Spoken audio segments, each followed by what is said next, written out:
Angin malam menari di antara pepohonan tua ketika mobil tua Kijang milik Duwirjo merangkak perlahan menaiki jalanan berkelok di Bukit Pandering. Kabut tipis mulai turun, menyelimuti belokan tajam dengan selendang putih yang membuat jalan dari Serukam menuju Bengkayang semakin sulit dilihat. "Woi Jo, pelan-pelan, nanti kita masuk jurang!"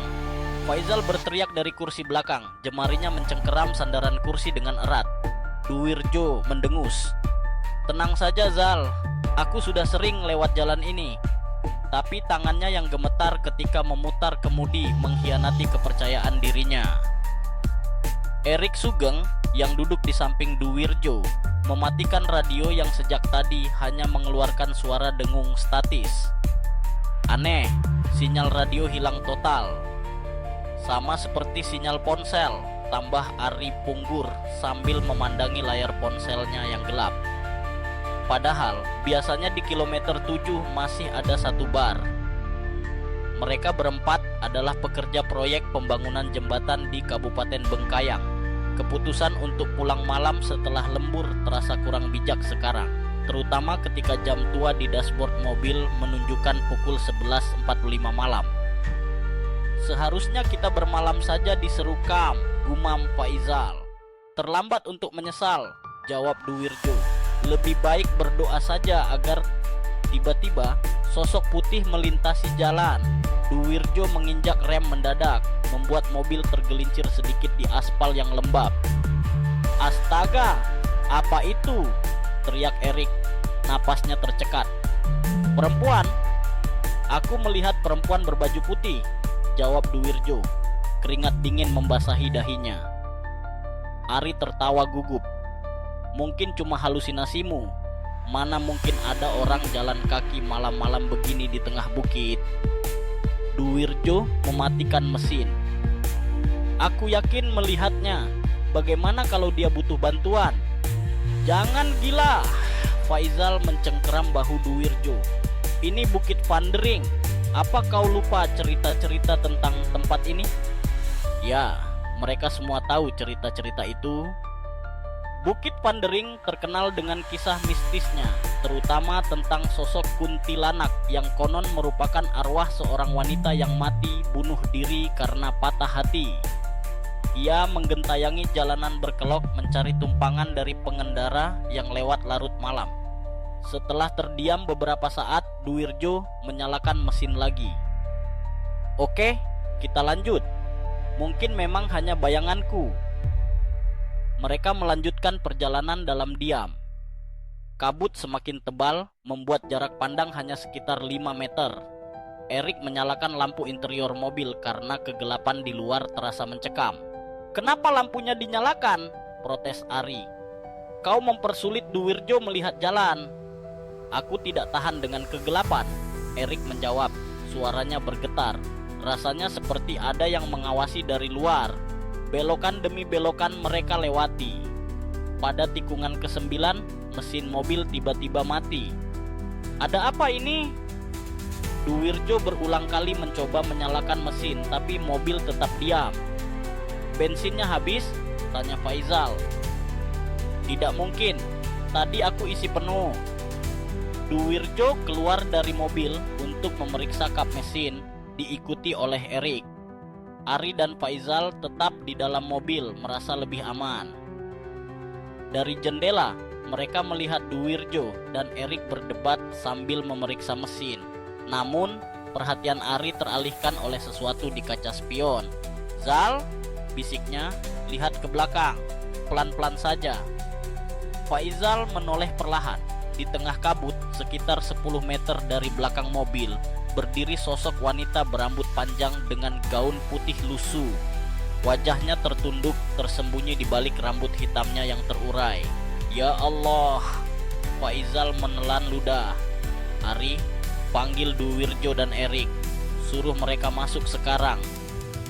Tapi sebelum Ari sempat berteriak, sosok itu mengangkat wajahnya. Meski tertutup kabut, mereka bisa melihat wajah putih pucat dengan mata yang berlubang hitam.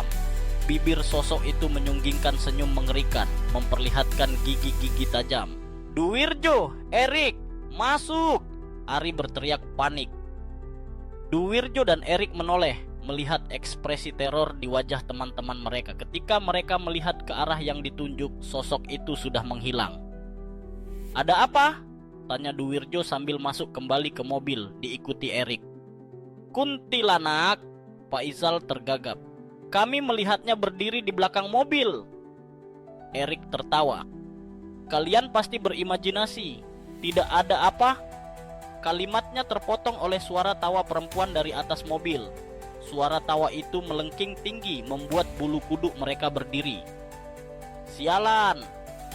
Duwirjo mencoba kembali menyalakan mesin.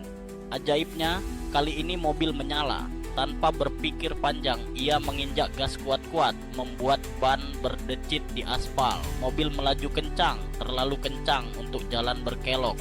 Tapi mereka lebih takut pada apa yang mengejar daripada bahaya tergelincir jurang. "Dia mengikuti kita," Erik berkata, matanya terpaku pada kaca spion. Sosok putih itu seolah melayang di belakang mobil, semakin dekat setiap detiknya. Pada tikungan tajam berikutnya, Duwirjo hampir kehilangan kendali. Mobil bergeser ke pinggir jalan, nyaris masuk jurang.